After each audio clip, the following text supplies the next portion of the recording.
Start. My interest in basic education goes back to the day when Mahatma Gandhi convened a conference at Wardha for discussing this subject. A few prominent educationists and workers in the cause of national education had also been invited to attend this conference. I have been in touch with the progress of this system of education ever since. I am therefore happy to have got this opportunity to come here and speak to you about what I feel about this problem, although I know I might be repeating the views expressed by me earlier. It is also likely that the views which I express are not in consonance with those of others, particularly of educationists. Besides, it is also to be seen how far my views fit in with the policy which is being pursued by the central and state governments in this connection, and how far it is practicable to modify that policy. Therefore, I hope what I am going to say will be taken as my personal opinion and that you will discuss it as such with an open mind without fear or favor. It will be agreed that the system of education right from the first primary class to the highest university course which we are following today is the same as introduced by the British government in this country. We have not been able to introduce any fundamental change in that system even after the attainment of independence. It is pointless to blame anyone for it because the peaceful manner in which the transfer of power took place made it inevitable that along with the governmental machinery and other things, the system of education should also come to us as a heritage of the old regime. It is now our duty to give thought to each other of these problems and decide in the light of present day condition how they can be solved, and then to act upon what we have decided. There is no doubt that in introducing this system of education, the principal motive of the British government was to secure as much advantage as possible for establishing itself in this country.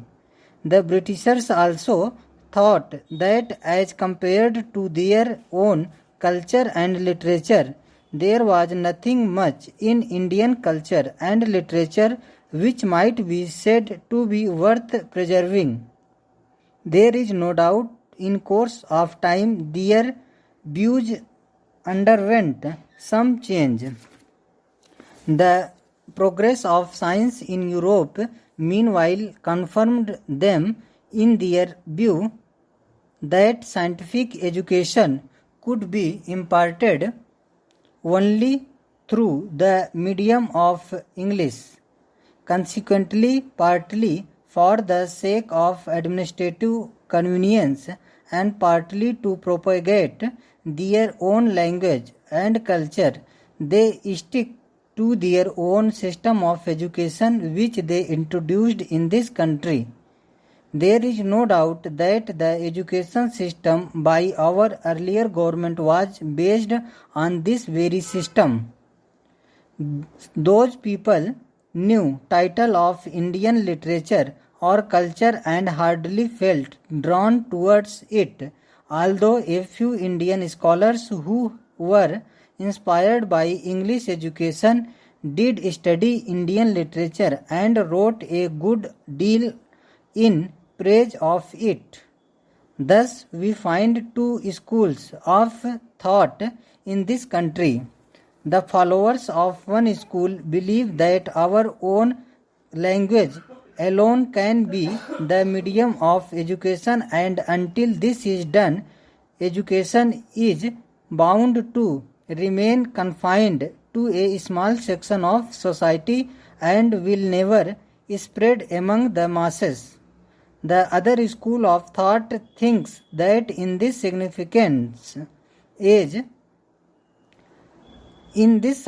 age, our country cannot cut itself adrift from European thought, and that at least higher education should continue to be imparted through the medium of English.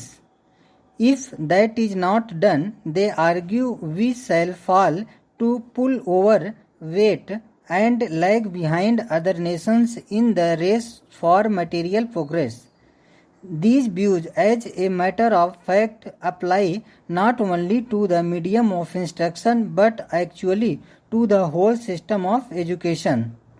Our people have responded more and more to the call of education during the last 50 years, and this is evident from the phenomenal increase in the number of educational institutions.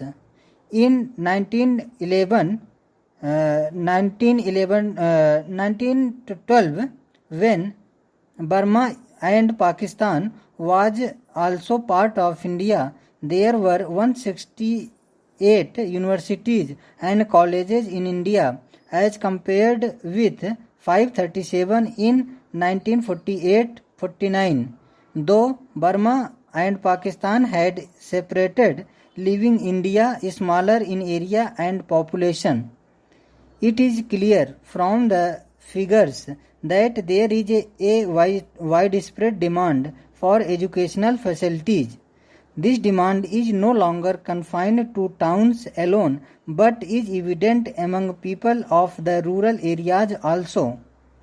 One result of this spread of education has been that many educated people find themselves unemployed. Government jobs and service in private undertakings offer limited openings for the educated.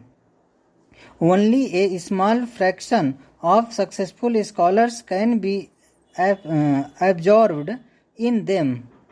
A large majority of the educated are averse to taking up their parental occupations.